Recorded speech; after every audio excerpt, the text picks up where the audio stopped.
All right, so I'd like to thank you guys for joining me today. For those who don't know, on my podcast, Trey is new. He's my co-host for today, and today we are interviewing Damson. Is that how you pronounce it? That is right. Alrighty, awesome. And so he is one of the winners of the 2024 Jimmy Awards. Alrighty. So for the first part, I kind of explained it, but Damson, can you please explain a little bit about yourself for those who don't know who you are? Yes. Hi. My name is Damson Chola Jr. I recently just won the Jimmy Awards of 2024. It was just so crazy to me. I have been doing theater professionally for about 3 years, and yeah, that's basically all about me. Yeah, I mean, I am a second generation immigrant from Zambia, Africa. Grown up in an African household. Culture is very, very rich, and yeah, that's I guess that's why I like to work so hard. That's awesome. And so, first of all, let's jump straight into about the Jimmy Awards. So, how did it feel hearing that you were one of the winners for the Jimmy Awards? Oh man, it was truly just an amazing experience. I honestly did not expect it. There were so many talented people, especially uh, the other 100. There was 102 nominees, counting myself, and every single one of them are just so completely kind and incredibly talented. So I was at peace with not winning once I went there. But when I heard my name, I felt so it felt so surreal. That's always the word that I like to use, surreal. Um, and I felt very good because it wasn't only my name. I'm a junior, Damson Chola Jr. And when I said that first name, I heard the name of my father, and that's what really stuck in for me. I was like, wow, um, I'm making my family proud, and that's the thing that made me feel the best. That's awesome. It really is. Yeah, it is. And so, Trey, you? Yeah. So, you mentioned like just when you heard your name get called, like that was just something unbelievable for you. And one of my questions was actually going to be, when did you believe, like in your career, where you were happy with where you were, if that makes sense? Like, was it right when you heard your name get called, or was there a time before even where you were like, yeah, I think I'm comfortable where I'm at, and I'm happy with what I've done so far. I'm not gonna lie. It was the second that it was actually at my regional awards program with at Broadway Dallas here in Texas, Dallas, Texas. And when I won um, my regional awards program and got inside the Jimmy Awards and we started working, that's when I felt content with where I was. Because I was like, to even have this on my resume, to have this opportunity to, audition in front of all the casting directors, you know, just to have my work shown to people.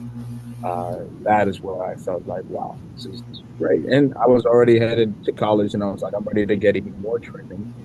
And yeah, so that's where I felt like, man, For sure. That's awesome. And so, you performed as Seymour in the Jimmy Awards. You performed Suddenly Seymour. And so, that was your final performance in high school as well, correct? but yeah, that was it. That was my well, we have this thing called UIL. Um, UIL, sorry, UIL season where we do a one act play and we do it in front of a whole bunch of players. So technically, that was my final. That was my final. That's And awesome. yeah. That's awesome. And so, is there a time where you realized that you wanted to do theater when you were younger? What is there a time that you're like, this is what I want to do after seeing a show on Broadway or regional? Right. It actually happened when I was 8 years old when I realized that I really loved this craft. The movie that I was watching with my parents. I was watching it with my parents, and it was Remember the Titans. Okay. Disney movie. And when I saw his performance, I was just entranced by his performance. And I was like, what is that? And then my dad paused the movie, my mom and my dad said, hey, we see you doing this one day. all of the stuff that you're doing and all that stuff. Like I can see, he's like, we can see that. But then we got to the theater when I was high, and it's been history from there. That's awesome. So whenever, if you knew from like that moment and such like at an early age, is there, or I can only bet there is, but how do you deal with like doubt throughout the years? Maybe if there was some with, I don't know, it's obviously hard. So I mean, how do you still push through and still want to pursue your dreams? Really, like advice with that.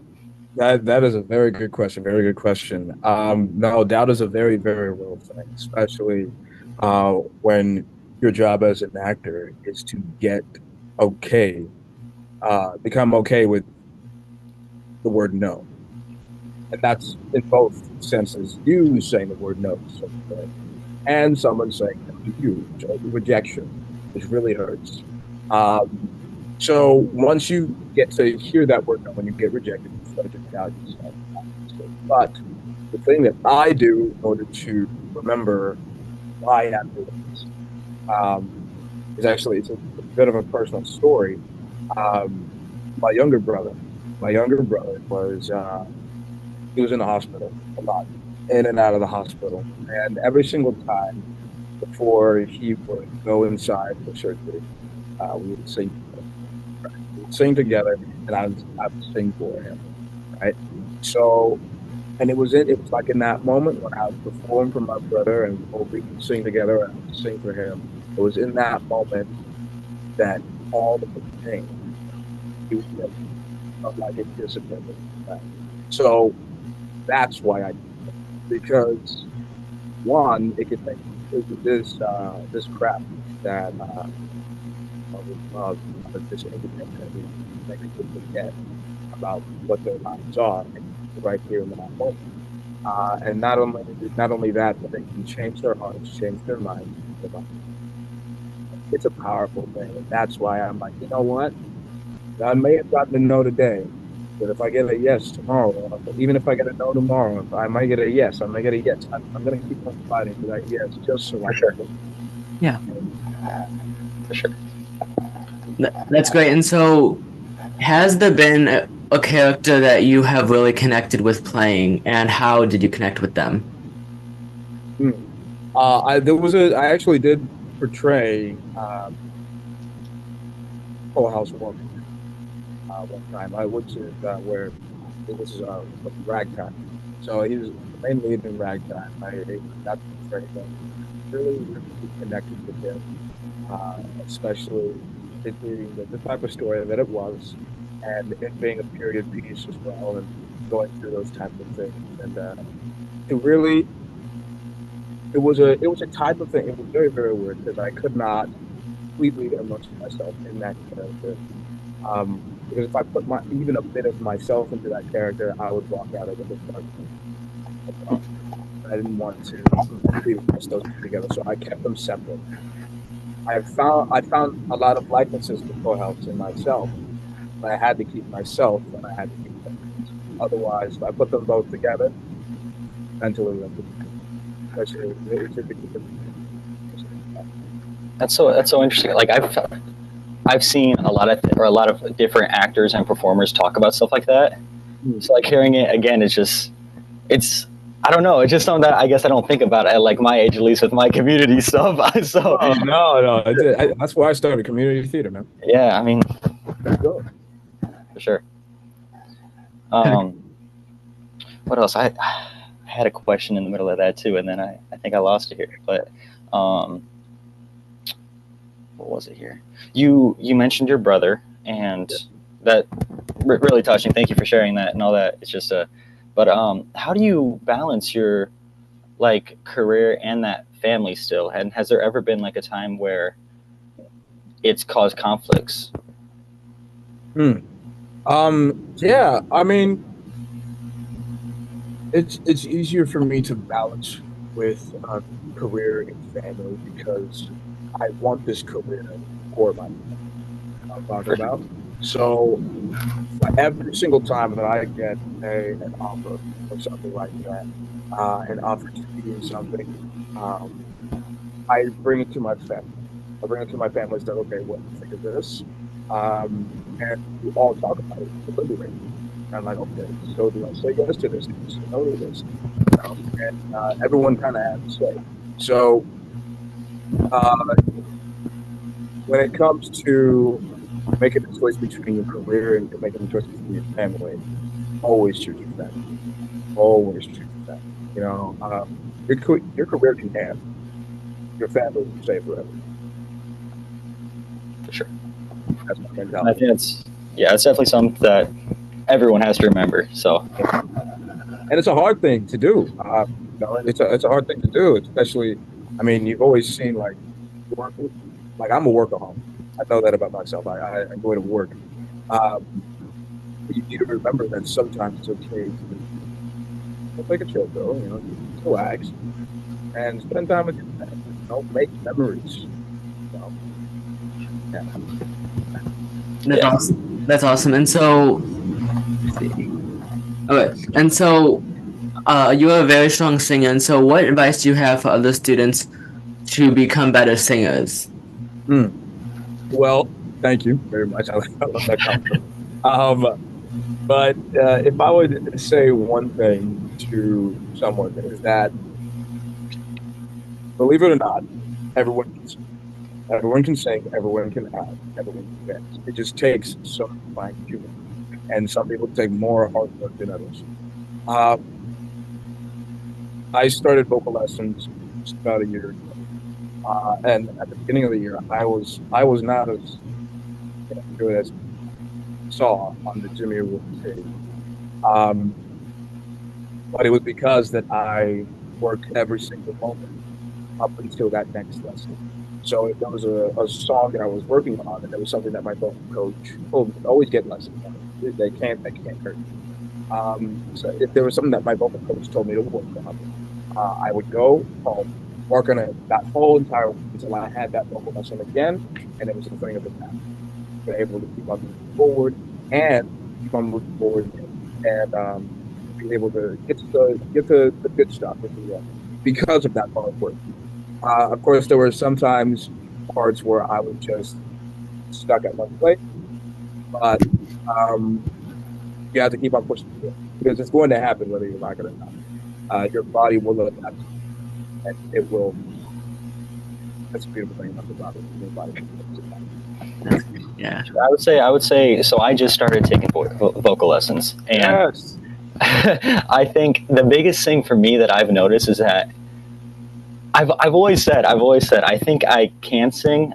I don't know how, and I think I'm at a weird age where it's just like I don't know if like I should play with it too much. Like I always go through like these questions in my head of like, should I try to force my voice to do these things, and it's just I feel like I'm at a weird stage. Right, right. So your vocal cords are muscles. This is what my teacher told me. Your vocal cords are muscles, and if you stretch them too far, eventually they'll pop, right? They'll tear, and you don't want that. And then you have a voice that will take a lot, like surgery to mend.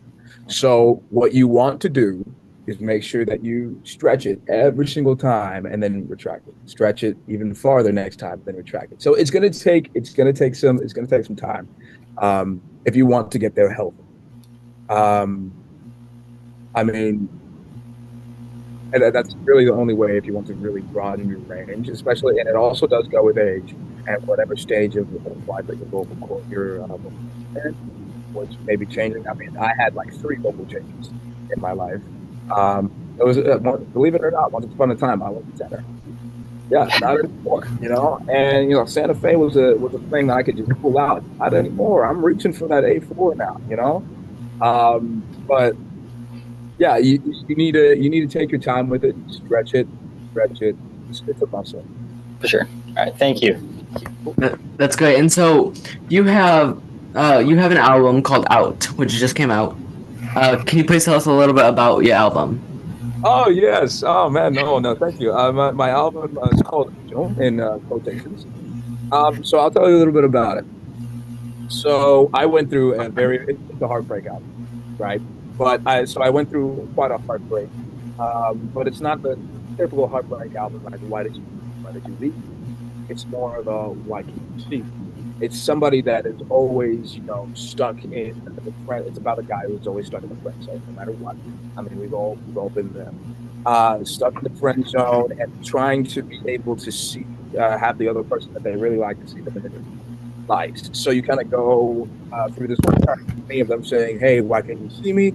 Then they start to get a little frustrated, a little frustrated, and they're like, once they see them with somebody else, a complete horrible person, and then and treats them horribly. And then he says, you know what?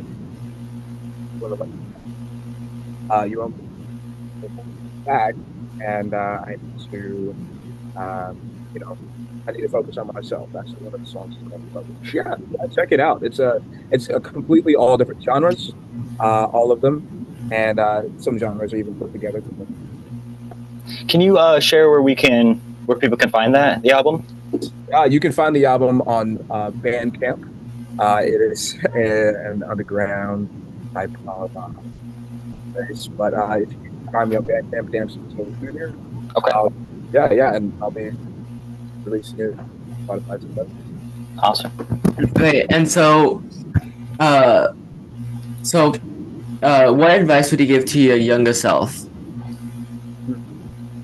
I would tell my younger self, "Oh, it's gonna get harder.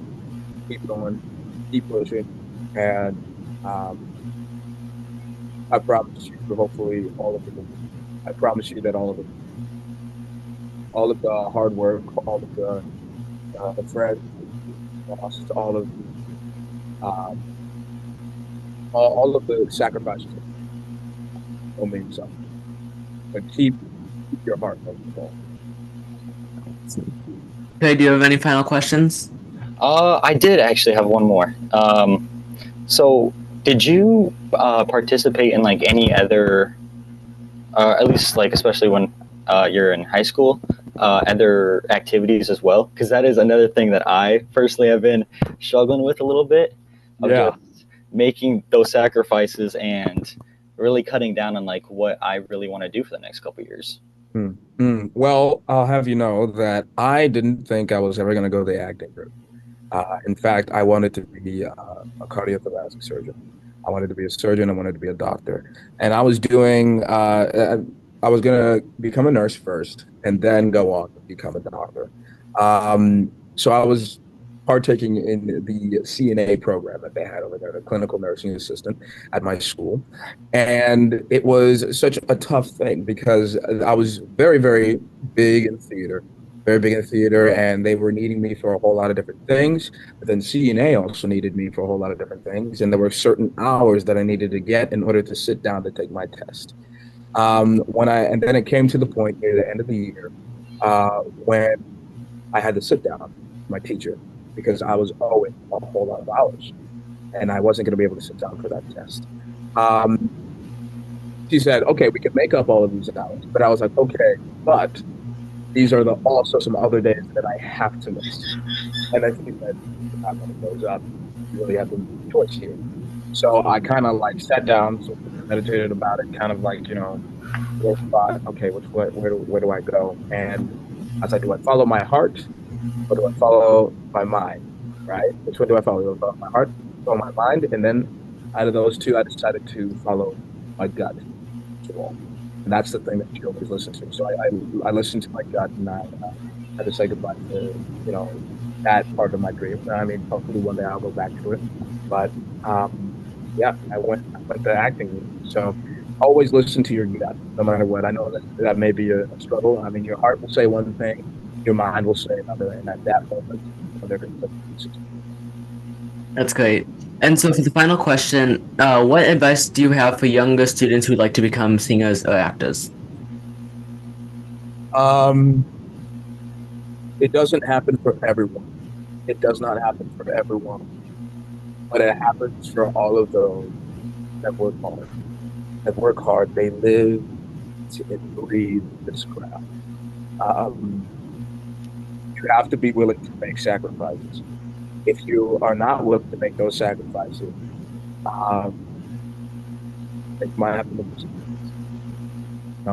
um, it can be a great hobby. But if you're looking to become an icon, if you're looking to become uh, a real actor, someone that's in movies, plays, Broadway shows, uh, or a singer that you have to be a Grammy Award winning artist, you have to make a sacrifice. And you have to get really good at talking. That's awesome. And so that wraps up the interview today. I'd like to thank you for joining us today. It has been awesome. And Thank you, Damson. Thank you. yeah, You and guys so have thank you. And so what's gonna happen?